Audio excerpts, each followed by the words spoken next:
उत्तर प्रदेश की राजनीति में बेबाक बयानों के लिए जाने जाने वाले कुंडा के विधायक और पूर्व मंत्री रघुराज प्रताप सिंह राजा भैया आज बाबा महाकाल के दर्शन करने उज्जैन पहुंचे।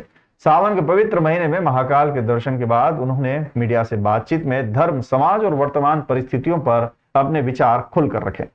राजा भैया ने सावन माह में महाकाल के दर्शन कर आशीर्वाद लिया। उन्होंने अपनी कामना व्यक्त करते हुए कहा कि धर्म की स्थापना हो और अधर्म का निर्मूलन हो। उन्होंने मंदिर की व्यवस्थाओं की सराहना की और कहा कि यह सौभाग्य की बात है कि उन्हें सावन में महाकाल दर्शन का अवसर मिला। सनातन धर्म पर हो रहे हमलों और धर्मांतरण के मुद्दों पर राजा भैया ने कहा कि जागरूक हिंदू और मुखर संत इसका विरोध कर समाज को जागृत करने का प्रयास कर रहे हैं।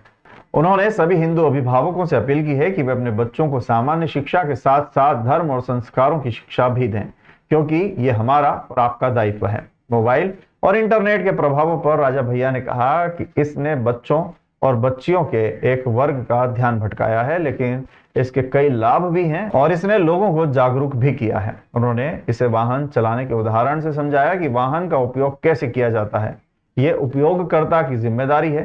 राजा भैया ने बागेश्वर धाम के पंडित धीरेन्द्र शास्त्री की प्रशंसा करते हुए कहा कि वो घूम घूम कर हिंदुओं को जागृत कर रहे हैं और हिंदू धर्म में समय के साथ आई कुरीतियों, खासकर जातिवाद के जहर को मिलकर खत्म करने की बात कर रहे हैं ताकि सनातन सुदृढ़ हो। उन्होंने जोर दिया और कहा कि इस देश के खिलाफ साजिशें सहस्त्र शताब्दियों से चली आ रही है और अब बहुत हो गया है।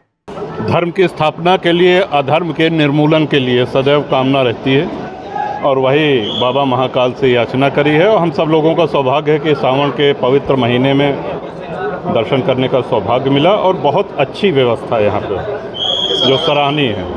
दर्शन करके कैसा अनुभव? अहोभाग्य। जिस तरह से देश में पूरे जो जागरूक हिंदू हैं, जो संत हैं, मुखर संत हैं, वो इसका विरोध कर रहे हैं, समाज को जागृत करने का प्रयास कर रहे हैं और सभी हिंदू अभिभावकों का भी ये दायित्व बनता है कि अपने बच्चों को, बच्चियों को इस कुरीति के से अवगत कराएं, उनको